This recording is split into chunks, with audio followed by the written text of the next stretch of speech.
कौसल्या सुप्रजा रामपूर्वा सन्ध्या प्रवर्तते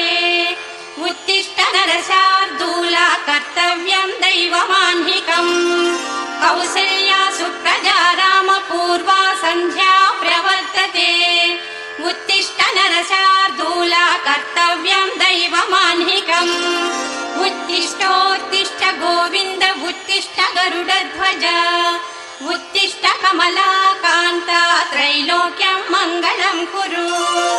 उत्तिष्ठोत्तिष्ठ गोविन्द उत्तिष्ठ गरुडध्वज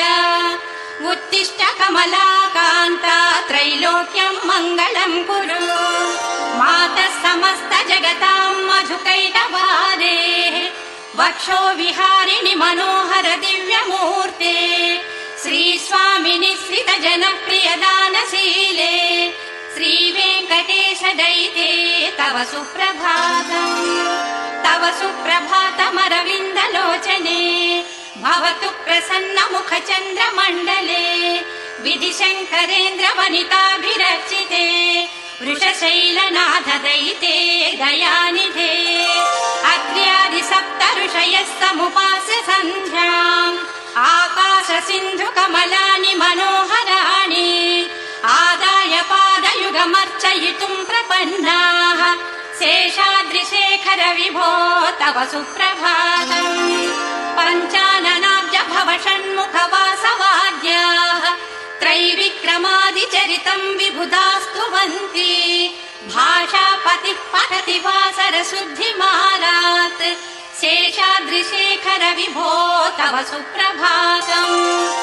ईषत् प्रफुल्ल सरसीरुह नारिकेळ पूगद्रुमादि सुमनोहर पारिकानाम् आवाति मन्दमनिलः सह दिव्यगन्धैः शेषाद्रिशेखर विभो तव सुप्रभातम् उन्मील्य नेत्रयुगमुत्तम पञ्जरस्ताः पात्रावशिष्ट कदली फलपायसानि भुक्त्वा सलीलमथ केळि सुखाः पठन्ति शेषाद्रिशेखर विभो तव सुप्रभातम् तन्त्री प्रकर्ष मधुरस्वनया विपञ्च्या गायन्तनन्त चरितम् तव नारदोऽपि भाषा समग्रमसकृत्कर चारुरम्यम् शेषाद्रिशेखर विभो तव सुप्रभातम् भृङ्गावळी च मकरन्द रसानुविद्ध झङ्कार गीत निनदैः सह सेवनाय निर्यात्युपान्त सरसी कमलोदरेभ्यः शेषाद्रिशेखर विभो तव सुप्रभातम् योषागणेन वरदध्नि विमध्यमाने घोषालयेषु दधिमन्थन तीव्र घोषाः रोषात् कलिं विदधते ककुभश्च कुम्भाः शेषाद्रिशेखर विभो तव सुप्रभातम् पद्मेश मित्र शतपत्र गताळिवर्गाः हर्तुं श्रियं कुवलयस्य निडाङ्गलक्ष्म्या भेरी निनादमिव बिभ्रति तीव्रनादम् शेषाद्रिशेखर विभो तव सुप्रभातम् श्रीमन्नभीष्ट वरदाखिल लोकबन्धो श्री श्रीनिवास जगदेक दयैक सिन्धो श्रीदेवता गृह भुजान्तर दिव्यमूर्ते श्रीवेङ्कटाचलपते तव सुप्रभातम् श्रीमन्नभीष्ट वरदाखिल लोकबन्धो श्री श्रीनिवास जगदेक दयैक सिन्धो श्रीदेवता गृह भुजान्तर दिव्यमूर्ते श्रीवेङ्कटाचलपते तव सुप्रभातम् श्रीस्वामि पुष्करिणिकाप्लव निर्मलाङ्गाः श्रेयोधिनो हर विरिञ्चि सनन्दनाद्याः द्वारे वसन्ति वरवेत्र हतोत्तमाङ्गाः श्रीवेङ्कटाचलपते तव सुप्रभातम् श्रीशेषशैल गरुडाचल वेङ्कटाद्रि नारायणाद्रि वृषभाद्रि वृषाद्रिमुख्याम् आख्यां त्वदीय वसतेरनिशं वदन्ति श्रीवेङ्कटाचलपते तव सुप्रभातम् सेवा परा शिव सुरेश कृशानुधर्म रक्षोऽम्बुनाथ पवमान धनाधिनाथाः बद्धाञ्जलि प्रविलसन्निज शीर्षदेशाः श्रीवेङ्कटाचलपते तव सुप्रभातम् नाटीषु ते विहग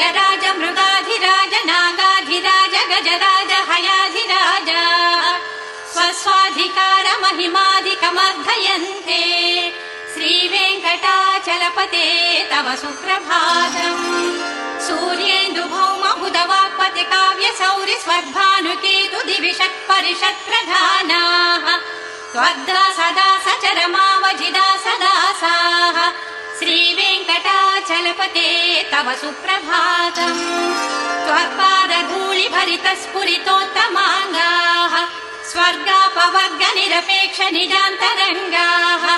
कल्पागमाकलनया कुलतां लभन्ते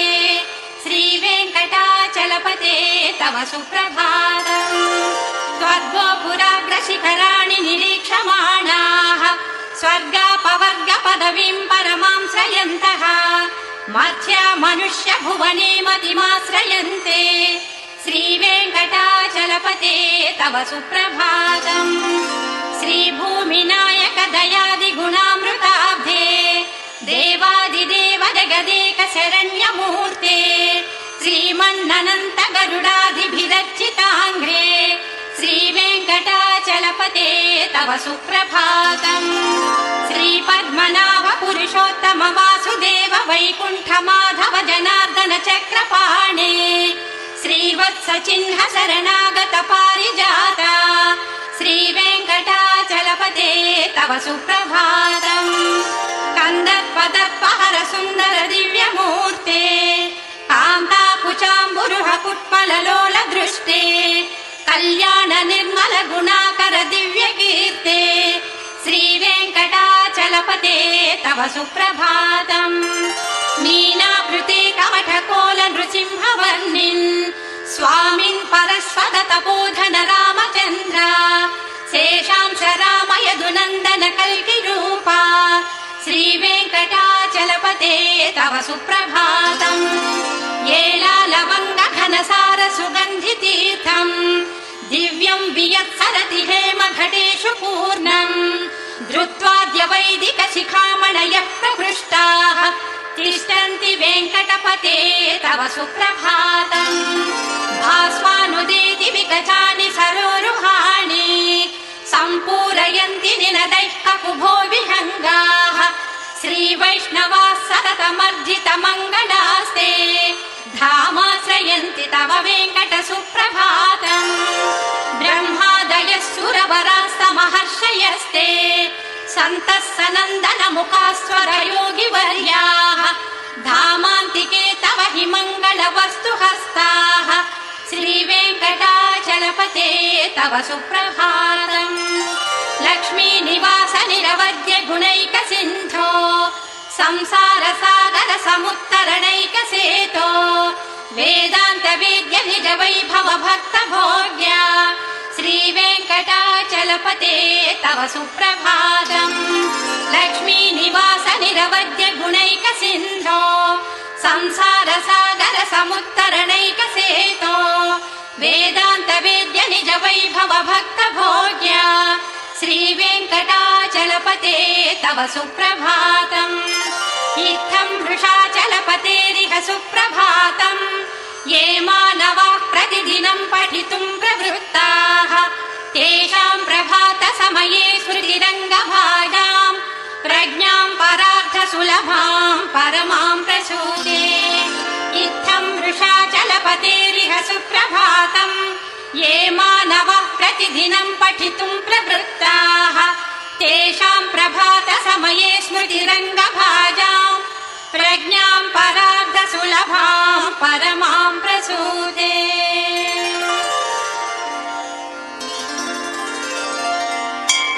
कमलाकुच चूचुक कुङ्कुमतो नियतारुणितातुल नीलतनो कमलायत लोचन लोकपते विजयी भव वेङ्कटशैलपते कमलाकुच चूचुक कुङ्कुमतो नियतारुणितातुल नीलतनो कमलायत लोचन लोकपते विजयी भव वेङ्कटशैलपते सचतुर्मुख षण्मुख पञ्चमुख प्रमुखाखिल दैवत मौलिमणे शरणागत वत्सल सारनिधे परिपालय मां वृषशैलपते अतिवेलतया तव दुर्विषहैरनुवेलकृतैरपराधशतैः भरितम् त्वरितम् वृषशैलपते परया कृपया परिपाहि हरे अधिवेङ्कटशैलमुदारमते जनताभिमताधिकदानरतात् परदेवतया गदितान्निगमै कमलादयितान्न परङ्कलये कलवेणुरवावशगोपवधु शतकोटिवृतात् स्मरकोटिसमात् प्रतिवल्लविकाभिमता सुखदात् वसुदेवसुतान्न परङ्कलये अभिराम गुणाकर दाशरथे जगदेकधनुर्धर धीरमते रघुनायक राम रमेश विभो वरदो भवदेव दया जलधे अवनीतनया कमनीय करम् रजनीकर चारु मुखाम्बुरुहम् रजनीचर राजतमो मिहिरम् महनीयमहम् रघुराममये सुमुखम् सुहृदम् सुलभम् सुखदम् स्वनुजम् च सुखाय ममोघशरम् अपहाय रघूद्वहमन्यमहम् न कथञ्चन कञ्चन जातु भजे विना वेङ्कटेशम् ननाथो ननाथ सदा वेङ्कटेशम् स्मरामि स्मरामि हरे वेङ्कटेश प्रसीद प्रसीद प्रियम् वेङ्कटेश प्रयच्छ प्रयच्छ विना वेङ्कटेशम् ननाथो ननाथ सदा वेङ्कटेशम् स्मरामि स्मरामि हरे वेङ्कटेश प्रसीद प्रसीद प्रियम् वेङ्कटेश प्रयच्छ प्रयच्छ अहम् दूरतस्ते पदाम्भोजयुग्म प्रणामे क्षयागत्य सेवाम् करोमि सकृत्सेवया नित्यसेवा फलम् त्वम् प्रयच्छ प्रयच्छ प्रभो वेङ्कटेश अज्ञानिनां मया दोषा न शेषान् विहितान् हरे क्षमस्वत्वम् क्षमस्वत्वम् शेषशैलशिखामणे अज्ञानिनां मया दोषा न शेषान् विहितान् हरे क्षमस्वत्वम् क्षमस्वत्वम् शेषशैलशिखामणे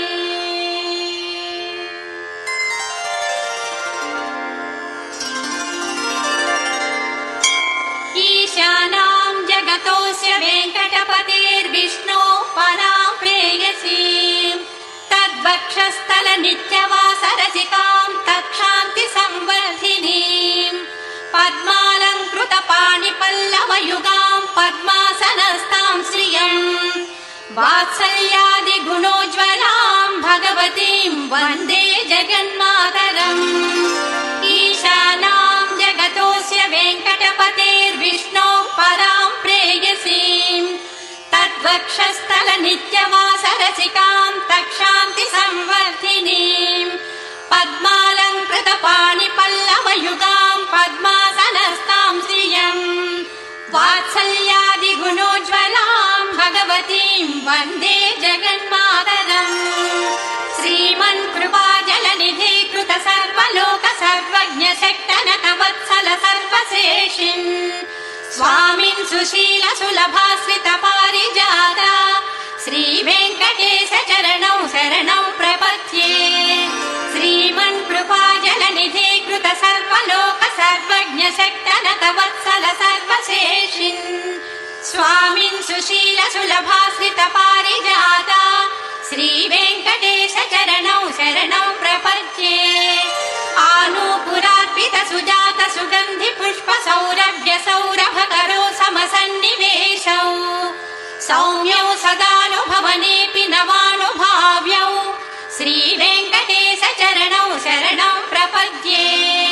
सद्यो विकासि समुदित्वर सान्द्र राग सौरभ्य निर्भर सरोरुह साम्यवार्ताम् सम्यक्षु साहस पदेषु विलेखयन्तौ श्रीवेङ्कटेश चरणौ शरणं प्रपद्ये रेखामय ध्वज सुधा कलशात पत्र वज्राङ्कुशाम्बुरुह कल्पक शङ्ख चक्रैः भव्यैरलङ्कृत तलौ परतत्त्व चिह्नैः श्रीवेङ्कटेश चरणौ शरणं प्रपद्ये ताम्रोदरद्युति पराजित पद्मरागौ बाह्यैर्महोभिरभिभूत महेन्द्र नीलौ उद्यन्नखांसुभिरुदस्तशशाङ्कभासौ श्रीवेङ्कटेश चरणौ शरणं प्रपद्ये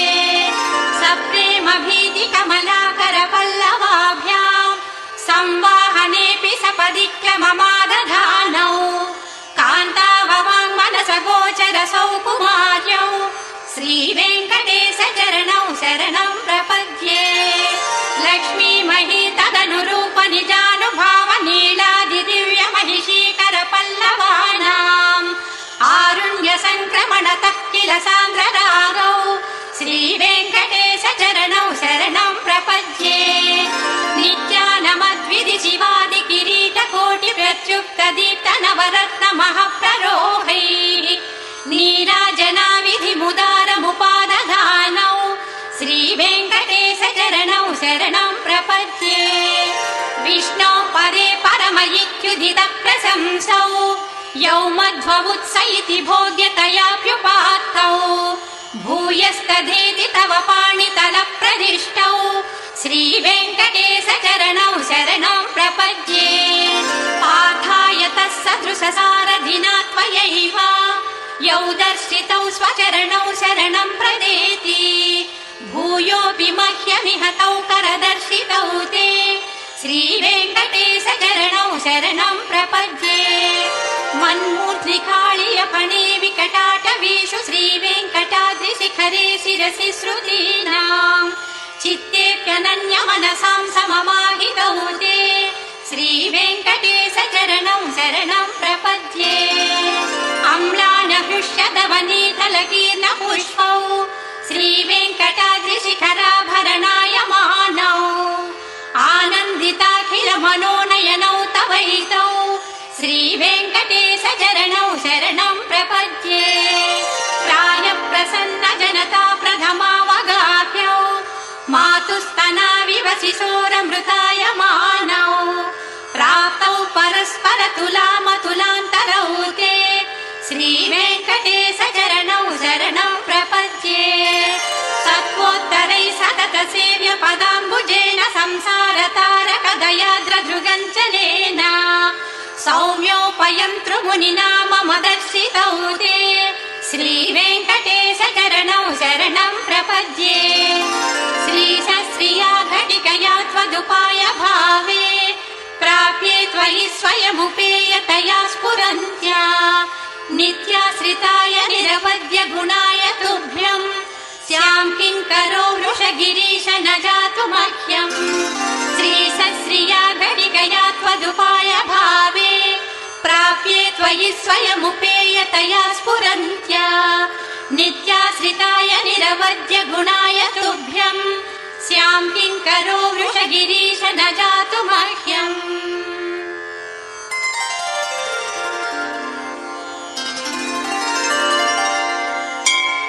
श्रियः कान्ताय कल्याण निधये निधयेऽर्थिनाम्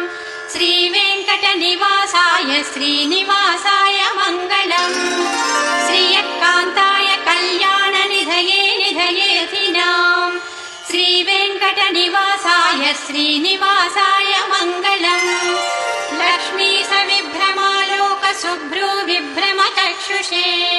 चक्षुषे सर्वलोकानां वेङ्कटेशाय मङ्गलम् श्रीवेङ्कटाद्रिशृङ्गाग्र मङ्गलाभरणाङ्ग्रये मङ्गलानां निवासाय श्रीनिवासाय मङ्गलम् सर्वावयव सौन्दर्य सम्पदा सर्वचेतसां सदा सम्मोहनायास्तु वेङ्कटेशाय मङ्गलम् नित्याय निरवध्याय सत्यानन्द चिदात्मने सर्वान्तरात्मने श्रीमद्वेङ्कटेशाय मङ्गलम् स्वतः सर्वविदे सर्वशक्तये सर्वशेषिने सुलभाय सुशीलाय वेङ्कटेशाय मङ्गलम् परस्मै ब्रह्मणे पूर्णकामाय परमात्मने प्रयुञ्जे परतत्त्वाय वेङ्कटेशाय मङ्गलम् आकालतत्त्वमश्रान्तमात्मनामनुपश्यताम् अतृप्त्यमृतरूपाय वेङ्कटेशाय मङ्गलम् प्रायस्वचरणौ पुंसां शरण्यत्वेन पाणिना कृप कृपया दिशते श्रीमद्वेङ्कटेशाय मङ्गलम् दयामृततरङ्गिन्यास्तरङ्गैरिव शीतलैः अपाङ्गैः सिञ्चते विश्वम् वेङ्कटेशाय मङ्गलम् स्रग्भूषाम्बरहेतीनां सुषमावहमूर्तये सर्वार्तिशमनायास्तु वेङ्कटेशाय मङ्गलम् श्रीवैकुण्ठविरक्ताय स्वामि पुष्करिणीतटे रमया रममाणाय वेङ्कटेशाय मङ्गलम् श्रीमत्सुन्दरजामातृमुनिमानसवासिने सर्वलोकनिवासाय श्रीनिवासाय मङ्गलम् मङ्गलाशासनपरैर्मदाचार्य पुरोगमैः सर्वैश्च पूर्वैराचार्यैः सत्कृतायास्तु मङ्गलम् मङ्गलाशासनपरैर्मदाचार्य पुरोगमैः सर्वैश्च पूर्वैराचार्यैः सत्कृतायास्तु मङ्गलम्।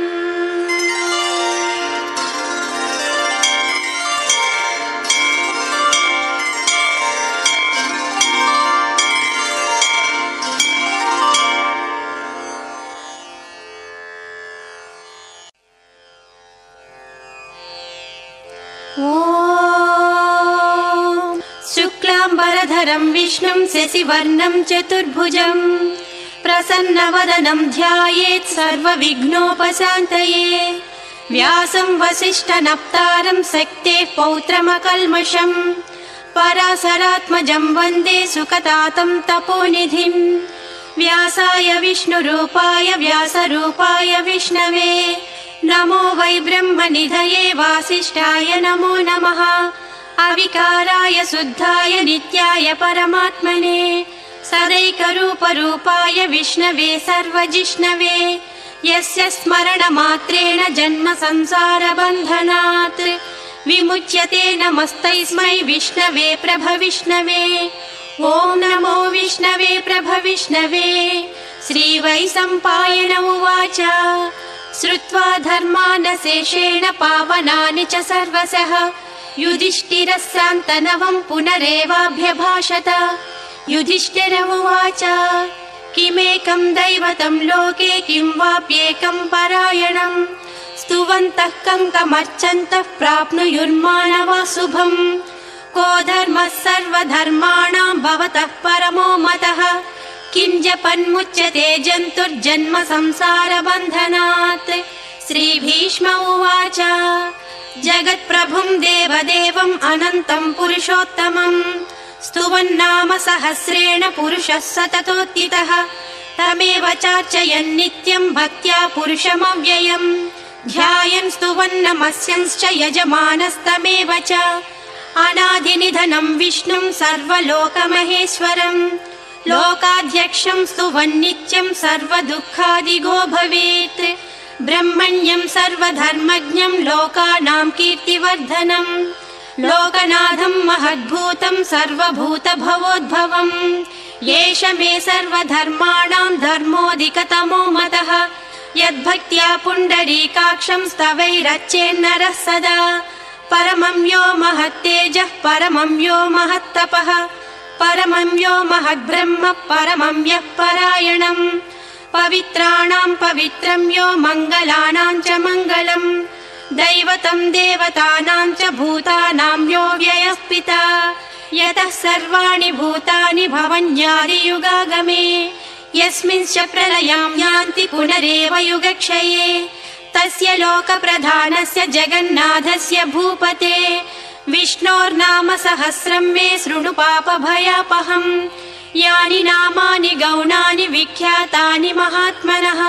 ऋषिभिः परिगीतानि तानि वक्ष्यामि भूतये ऋषिर्नामां सहस्रस्य वेदव्यासो महामुनिः छन्दोऽनुष्टुप् तथा देवो भगवान् देवकीसुतः अमृतांसूद्भवो बीजं शक्तिर्देवकी नन्दनः त्रिसामा हृदयं तस्य शान्त्यर्थे विनियुज्यते विष्णुं जिष्णुं महाविष्णुं प्रभविष्णुं महेश्वरम् अनेकरूपदैत्यान्तं नमामि पुरुषोत्तमम् अस्य श्री विष्णोर्दिव्य सहस्रनाम स्तोत्र महामन्त्रस्य श्रीवेदव्यासो भगवान् ऋषिः अनुष्टुप् छन्दः श्रीमहाविष्णुः परमात्मा श्रीमन्नारायणो देवता अमृतांशोद्भवो भानुरिति बीजम् देवकीनन्दनः स्रष्टेति शक्तिः उद्भवक्षोभणो देव इति परमो मन्त्रः शङ्खभृन्नन्दकी चक्रीति कीलकम् साङ्गधन्वा गदाधर इत्यस्त्रम् रथाङ्गपाणिरक्षोभ्य इति नेत्रम् त्रिसामा सामगः सामेति कवचम् आनन्दम् परम् ब्रह्मेति योनिः ऋतुः सुदर्शनः काल इति दिग्बन्धः श्रीविश्वरूप इति ध्यानम् श्रीमहाविष्णु प्रीत्यर्थे सहस्रनाम जपे विनियोगः ध्यानम् क्षीरोदन्वत्प्रदेशे शुचिमणिविलसत्सैकते मौक्तिकानाम् माला क्लुप्तासनस्तस्फटिकमणिनिभै मौक्तिकैर्मण्डिताङ्गः शुभ्रैरभ्रैरदभ्रैरुपरि विरचितैर्मुक्तपीयूषवर्षैः आनन्दीनः पुनीयादरिनलिन गदा शङ्खपाणिर्मुकुन्दः भूपादौ यस्य नाभिर्वियदसुरनिलश्चन्द्रसूर्यौ च नेत्रे कर्णावासा शिरोज्जौर्मुखमपि दहनो यस्य वास्तेयमब्धिः अन्तस्थम् यस्य विश्वम् सुरनरखगो भोगि गन्धर्वदैत्यैः चित्रम् रम्यते तम् त्रिभुवनवपुषम् विष्णुमीशम् नमामि। ॐ नमो भगवते वासुदेवाय। शान्ताकारम् भुजगशयनम् पद्मनाभम् सुरेशम् विश्वाधारम् गगनसदृशम् मेघवर्णम् शुभाङ्गम् लक्ष्मीकान्तम् कमलनयनम् योगिहृद्यानगम्यम् वन्दे विष्णुम् भवभयहरम् सर्वलोकैकनाथम् मेघश्यामम् पीतकौसेयवासम् श्रीवत्साङ्कम् कौस्तुभोद्भासिताङ्गम् पुण्योपेतम् पुण्डरीकायताक्षम् विष्णुम् वन्दे सर्वलोकैकनाथम् नमः समस्तभूतानाम् आदिभूताय भूभृते अनेकरूपरूपाय विष्णवे प्रभविष्णवे शशङ्खचक्रम् सकिरीटकुण्डलम् सपीतवस्त्रम् सरसीरुहेक्षणम् सहारवक्षस्थलशोभिकौस्तुभम् नमामि विष्णुम् शिरसा चतुर्भुजम् छायायाम् पारिजातस्य हेमसिंहासनोपरि आसीनमम्बुदस्याममायताक्षमलङ्कृतम् चन्द्राननम् चतुर्बाहुम् श्रीवत्साङ्कितवक्षसम् रुक्मिणी सत्यभामाभ्याम् सहितम् कृष्णमाश्रये। ॐ विश्वम् विष्णुर्वषट्कारो भूतभव्यभवत्प्रभुः भूतकृद्भूतभृद्भावो भूतात्मा भूतभावनः भूतात्मा परमात्मा च मुक्तानाम् परमागतिः अव्ययः पुरुषः साक्षी क्षेत्रज्ञोऽक्षर एव च योगो योगविदाम् नेता प्रधानपुरुषेश्वरः नारसिंहवपुः श्रीमान् केशवः पुरुषोत्तमः सर्वः सर्वशिवस्थाणुः भूतादिर्निधिरव्ययः सम्भवो भावनो भर्ता प्रभवः प्रभुरीश्वरः स्वयंभू शम्भुरादित्यः पुष्कराक्षो महास्वनः अनादिनिधनो धाता विधाता धातुरुत्तमः अप्रमेयो हृषीकेशः पद्मनाभो मरप्रभुः विश्वकर्मा मनुस्त्वष्टा सविष्टस्तविरो ध्रुवः अग्राह्यः शाश्वतः कृष्णो लोहिताक्षः प्रतर्दनः प्रभूतः त्रिककुब्धाम पवित्रम् मङ्गलम् परम् ईशानः प्राणदः प्राणो ज्येष्ठः श्रेष्ठः प्रजापतिः हिरण्यगर्भो भूगर्भो माधवो मधुसूदनः ईश्वरो विक्रमी धन्वी मेधावी विक्रमः क्रमः अनुत्तमो दुरादर्शः कृतज्ञः कृतिरात्मवान् सुरेशम् शरणम् शर्म विश्वरेता प्रजाभवः अहम् संवत्सरो व्याळ प्रत्ययः सर्वदर्शनः अजः सर्वेश्वरः सिद्धः सिद्धिः सर्वादिरच्युतः वृषा कपिरमेयात्मा सर्वयोग विनिष्कृतः वसुर्वसुमनः सच्चः समात्मा संमितः समः अमोघः पुण्डरीकाक्षो वृषकर्मा वृषाकृतिः रुद्रो बहुशिरा बभ्रुः विश्वयोनिः शुचिश्रवाः अमृतः शाश्वतस्ताणुः वरारोहो महातपाः सर्वगः सर्वविद्वानुः विश्वक्सेनो जनार्दनः वेदो वेदविदव्यङ्गो वेदाङ्गो वेदवित्कविः लोकाध्यक्षः सुराध्यक्षो धर्माध्यक्षः कृताकृतः चतुरात्मा चतुर्व्यूहः चतुर्दंष्टः चतुर्भुजः भ्राजिष्णुः भोजनं भोक्ता सहिष्णुः जगदादिजः अनघो विजयो जेता विश्वयोनिः पुनर्वसुः उपेन्द्रो वामनः प्रांशुः अमोघः सुचिरूर्जितः अतीन्द्रः सङ्ग्रहः सर्गो धृतात्मा नियमो यमः वैद्यो वैद्यः सदा योगी वीरः माधवो मधुः अतीन्द्रियो महामायो महासाहो महाबलः महाबुद्धिः महावीर्यो महाशक्तिः महाद्युतिः अनिर्देश्य वपुः श्रीमान् अमेयात्मा महादृक् महेश्वासो महीभर्ता श्रीनिवासः सताङ्गतिः अनिरुद्धः सुरानन्दो गोविन्दो गोविदाम्पतिः मरीचिः दमनो हंसः सुपर्णो भुजगोत्तमः हिरण्यनाभः सुतपः पद्मनाभः प्रजापतिः अमृत्युः सर्वदृक्सिंहः सन्धाता सन्धिमान् स्थिरः अजो दुर्मर्षणः शास्ता विश्रुतात्मा सुरारिः गुरुर्गुरुतमो धामः सच्चः सच्चपराक्रमः निमिषो निमिषस्रग्वी वाचस्पतिरुदारधीः अग्रणी ग्रामणी श्रीमान् न्यायो नेता समीरणः सहस्रमूर्धा विश्वात्मा सहस्राक्षः सहस्रपात् आवर्तनो निवृत्तात्मा संवृतः सम्प्रमर्दनः अहः संवर्तको वह्निः अनिलो धरणीधरः सुप्रसादः प्रसन्नात्मा विश्वदृग्विश्वभुग्विभुः सत्कर्ता सत्कृतः साधुः जह्नुर्नारायणो नरः असङ्ख्येयो प्रमेयात्मा विशिष्टः शिष्टकृच्छुचिः सिद्धार्थः सिद्धसङ्कल्पः सिद्धदः सिद्धिसाधनः वृषा हि वृषभो विष्णुः वृषपर्वा वृषोदरः वर्धनो वर्धमानश्च विविक्तः श्रुतिसागरः सुभुजो दुर्धरो वाग्मी महेन्द्रो वसुधो वसुः नैकरूपो बृहद्रूपः सिपिविष्टः प्रकाशनः ओजस्तेजोज्युतिधरः प्रकाशात्मा प्रतापनः रुद्धः स्पष्टाक्षरो मन्त्रः चन्द्रांशुर्भास्करद्युतिः अमृतांशोद्भवो भानुस्य स बिन्दुः सुरेश्वरः औषधं जगतः सेतुः सच्च धर्मपराक्रमः भूतभव्यभवन्नाथः पवनः पावनो नलः कामः कामकृत्कान्तः कामः कामप्रदः प्रभुः युगादिकृज्जुगावर्तो नैकमायो महासनः अदृश्यो व्यक्तरूपश्च सहस्रजिदनन्तजित् इष्टो विशिष्टः शिष्टेष्टः शिखण्डी नहुषो वृषः क्रोधः क्रोधकृत्कर्ता विश्वबाहुः महीधरः अच्युतः प्रथितः प्राणः प्राणदो वासवानुजः अपान्निधिरधिष्ठानमप्रमत्तः प्रतिष्ठितः स्कन्दः स्कन्दधरो दुर्यो वरदो वायुवाहनः वासुदेवो बृहद्भानुः आदिदेवः पुरन्दरः अशोकस्तारणस्तारः सूरः सौरिर्जनेश्वरः अनुकूलस्य तावर्तः पद्मी पद्मनिभेक्षणः पद्मनाभोरविन्दाक्षः पद्मगर्भः शरीरभृत्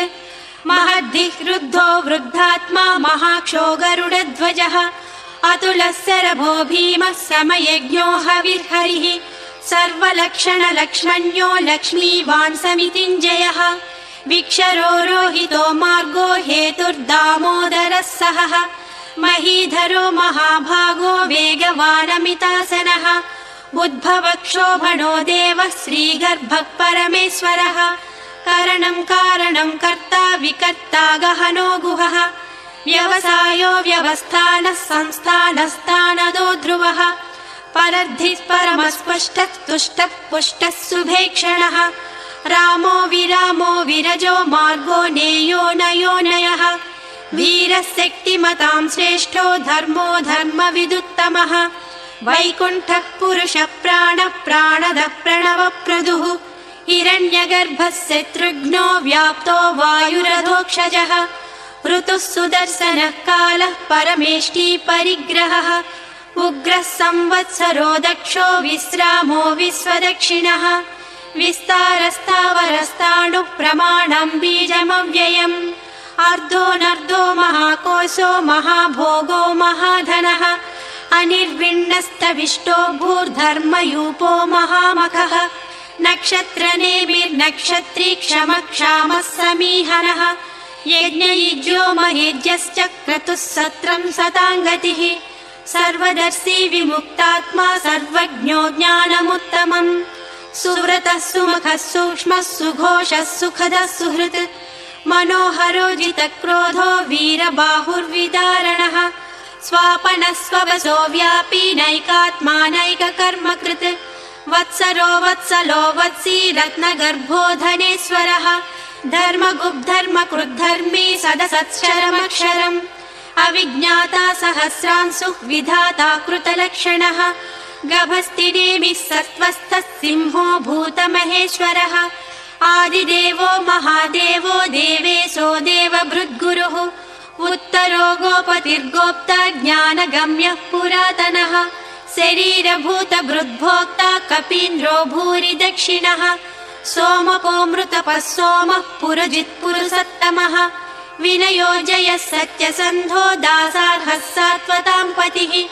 जीवो विनयिता साक्षी मुकुन्दो मितविक्रमः अम्भोनिधिरनन्तात्मा महोदधिशयोऽन्तकः अजो महार्हः स्वाभाव्यो जितामित्रः प्रमोदनः आनन्दो नन्दनो नन्दः सत्यधर्मात्रिविक्रमः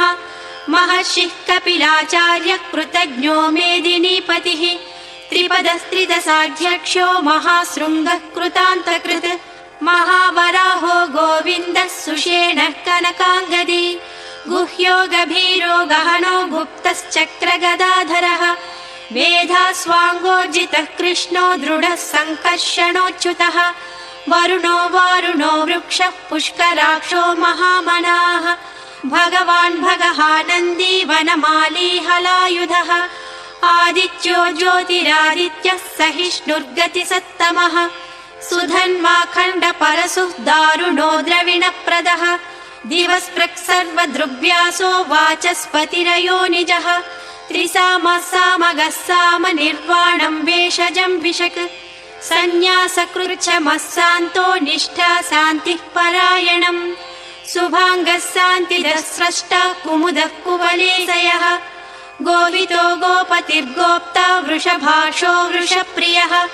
अनिवर्ती निवृत्तात्मा संक्षेप्ता क्षेमकृच्छिवः श्रीवत्सवक्षा श्रीवासः श्रीपतिः श्रीमताम्बरः श्रीधः श्रीसः श्रीनिवासः श्रीनिधिः श्रीविभावनः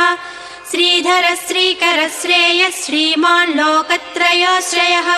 स्वक्षस्वङ्गः सतानन्दो नन्दिज्योतिर्गणेश्वरः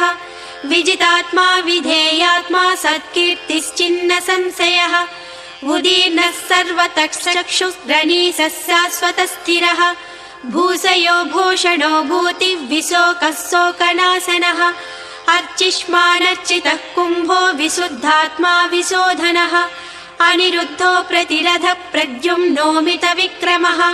कालनेमिनिहावीरः शौरिः सूरजनेश्वरः त्रिलोकात्मा त्रिलोकेशः केशवः केशिहा हरिः कामदेवः कामपालः कामीकान्तः कृतागमः अनिर्देश्य वपुः विष्णु वीरो नन्दो धनञ्जयः ब्रह्मण्यो ब्रह्मकृद्ब्रह्मा ब्रह्म ब्रह्म विवर्धनः ब्रह्मविद्ब्राह्मणो ब्रह्मी ब्रह्मज्ञो ब्राह्मणप्रियः महाक्रमो महाकर्मा महातेजा महोरगः महाक्रतुर्महायज्वा महायज्ञो महाहविः स्तव्यस्तव प्रियस्तोत्रं स्तुतिस्तोतारणप्रियः पूर्णः पूरयिता पुण्यः पुण्यकीर्तिरनामयः मनोजवः तीर्थकरो वसुरेता वसुप्रदः वसुप्रदो वासुदेवो वसुर्वसुमना हविः सद्गतिः सत्कृतिः सत्ता सद्भूतिः सत्परायणः सूरसेनो यदुश्रेष्ठः सन्निवासः सुयामुनः भूतवासो वासुदेवः सर्वासु निलयो नलः दर्पः दर्पदो दृप्तो दुर्धरोधा पराजितः विश्वमूर्तिर्महामूर्तिः दीप्तमूर्तिरमूर्तिमान् अनेकमूर्तिरव्यक्तः शतमूर्तिः शताननः एको नैकः स वः किं यत्तत्पदमनुत्तमम् लोकबन्धुः लोकनाथो माधवो भक्तवत्सलः सुवर्णवर्णो हेमाङ्गो वराङ्गश्चन्दनाङ्गदी वीरः विषमः शून्यो घृतासीरचलश्चलः अमानी मानदो मान्यो लोकस्वामी त्रिलोकधृत् सुमेधा मेधजो धन्यः सत्यमेधाधराधरः तेजो वृषो ज्युतिधरः सर्वशस्त्रभृताम्बरः प्रग्रहो निग्रहो व्यग्रो नैकशृङ्गो गदाग्रजः चतुर्मूर्तिः चतुर्बाहुश्चतुर्व्यूहश्चतुर्गतिः चतुरात्मा चतुर्भावश्चतुर्वेदविदेकपात् समावर्तो निवृत्तात्मा दुर्जयो दुरतिक्रमः दुर्लभो दुर्गमो दुर्गो दुरावासो दुरारिः शुभाङ्गो लोकसारङ्गः सतन्तुस्तन्तुवर्धनः इन्द्रकर्मा महाकर्मा कृतकर्मा कृतागमः उद्भवः सुन्दरः सुन्दो रत्ननाभः सुलोचनः अर्को वाजसनः शृङ्गी जयन्तः सर्वविजयी सुवर्णबिन्दुरक्षोभ्यः सर्वभागीश्वरेश्वरः महाह्रदो महागर्तो महाभूतो महानिधिः कुमुदः कुन्दरः कुन्दः पर्जन्यः पावनो नीलः अमृतासोऽमृतवपुः सर्वज्ञः सर्वतोमुखः सुलभः सुरतः सिद्धः शत्रुजिः शत्रुतापनः न्यग्रोधोदुम्बरो स्वस्थः चाणूरान्ध्रनिषूदनः सहस्रार्चिः सप्तजिह्वः सप्तैधा सप्तवाहनः अमूर्तिरनघोचिन्त्यो भयकृद्भयनाशनः अणुर्बृहत्कृशस्थूलो गुणधृन्निर्गुणो महान् अधृतस्वधृतस्वास्य प्राङ्वंशो वंशवर्धनः भारभृत्करितो योगी योगी स सर्वकामदः आश्रमश्रवणक्षामः सुपर्णो वायुवाहनः धनुर्धरो धनुर्वेदो दण्डो दमयिता दमः अपराजितः सर्वसहो नियन्ता नियमो यमः सत्त्ववान् सात्विकः सत्यः सत्यधर्मपरायणः अभिप्रायः प्रियार्होर्हः प्रियकृत्प्रीतिवर्धनः विहाय सगतिर्ज्योतिः सुरुचिः हुतभुग्विभुः रविर्विरोचनः सूर्यः सविता रविलोचनः अनन्तो हुतभुग्भोक्ता सुखदो नैकदोऽग्रजः अनिर्विण्णः सदामर्षि लोकाधिष्ठानमद्भुतः सनातनतमः कपिलः कपिरव्ययः स्वस्तिदः स्वस्तिकृत् स्वस्ति स्वस्ति भुक् स्वस्ति दक्षिणः अरौद्रः कुण्डली चक्री विक्रम्योर्जितशासनः शब्दातिगः शब्दसः शिशिरः सर्वरीकरः अक्रूरः पेसलो दक्षो दक्षिणक्षमिणां वरः विद्वत्तमो वीतभयः पुण्यश्रवणकीर्तनः उत्तारणो दुष्कृतिः पुण्यो दुःस्वप्ननाशनः वीरः रक्षणः सन्तो जीवनः पर्यवस्थितः अनन्तरूपोऽनन्तश्रीजितमन्युः भयापहः चतुरस्रो गभीरात्मा विदिशो व्यादिशो दिशः अनादिभूर्भुवो लक्ष्मी सुवीरो रुचिराङ्गदः जननो जनजन्मादिः भीमो भीमपराक्रमः आधारनिलयो धाता पुष्पहासः प्रजागरः ऊर्ध्वगः सत्पथाचारः प्राणदः प्रणवपणः प्रमाणं प्राणनिलयः प्राणभृत् प्राणजीवनः तत्त्वं तत्त्वविदेकात्मा जन्म मृत्युजरातिगः भूर्भुवः स्वस्तरुस्तारः सविता प्रपितामहः यज्ञो यज्ञपतिर्यज्ञा यज्ञाङ्गो यज्ञवाहनः यज्ञभृत् यज्ञकृत् यज्ञी यज्ञभुक् यज्ञसाधनः यज्ञान्तकृत् यज्ञगुह्यमन्नमन्नाद एव च आत्मयोनिः स्वयं जातो वैखानः सामगायनः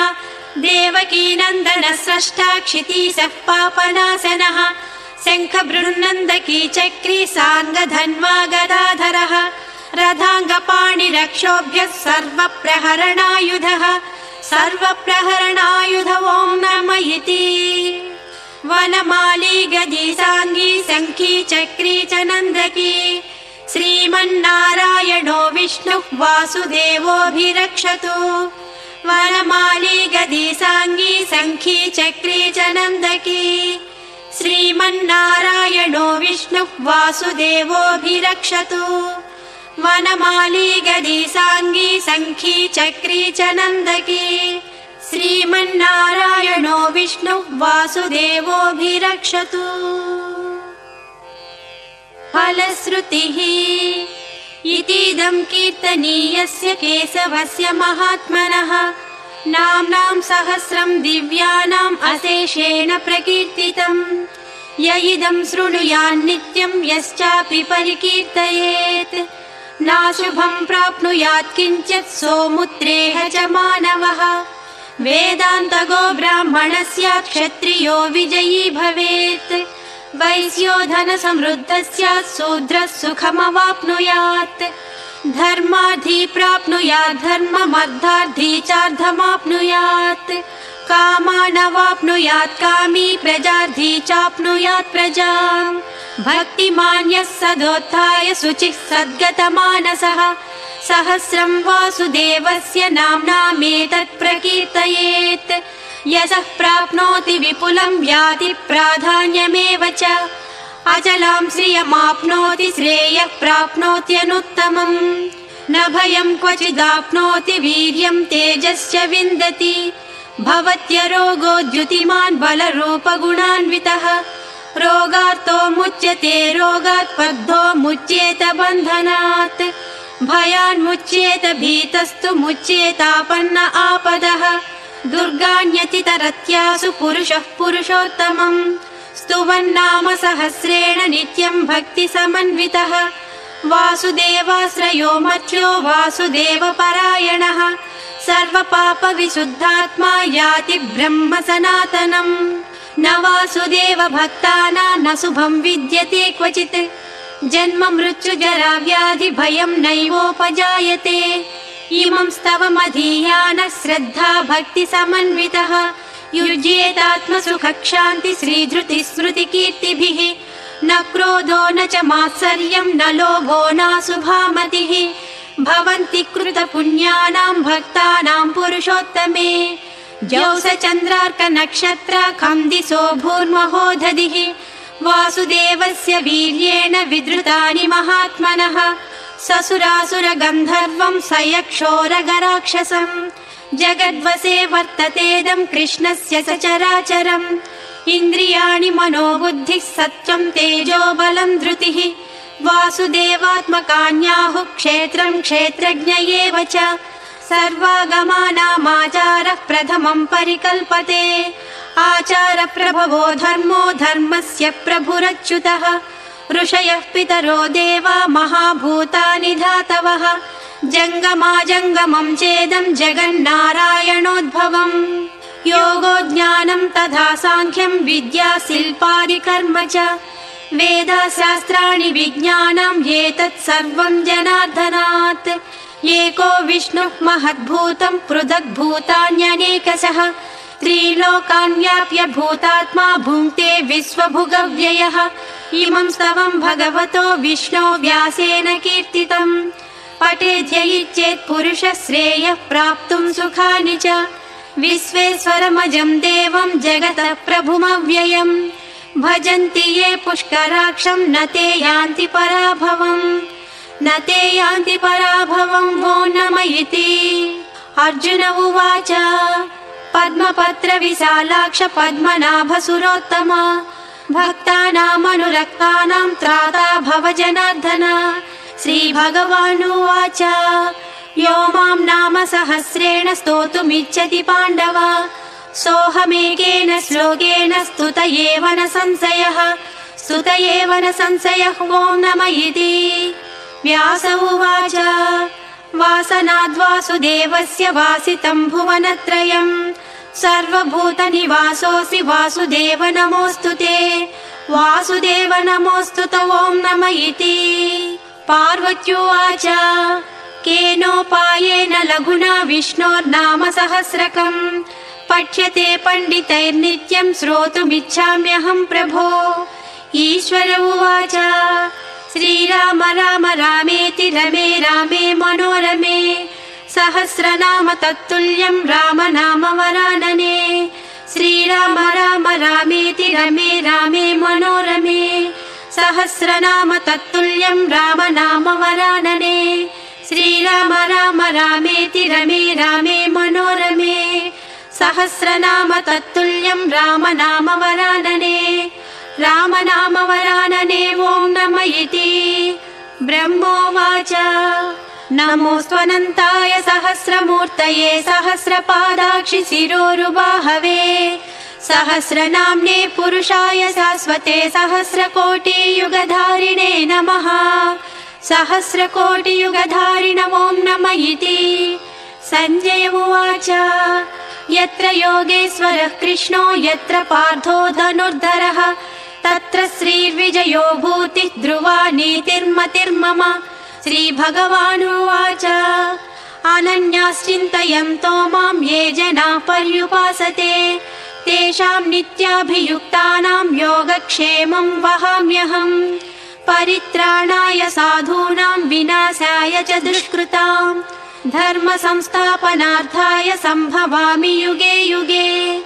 आर्ता विषण्णा शिथिलाश्च भीता घोरेषु च व्याधिषु वर्तमानाः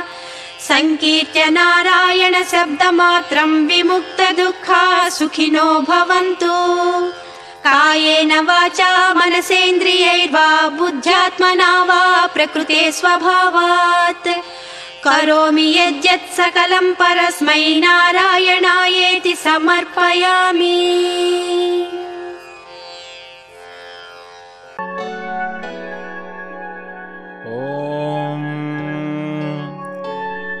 गुरुर्ब्रह्मा गुरुर्विष्णुः गुरुदेवो महेश्वरः गुरुसाक्षात् परब्रह्म तस्मै श्री गुरुवे नमः।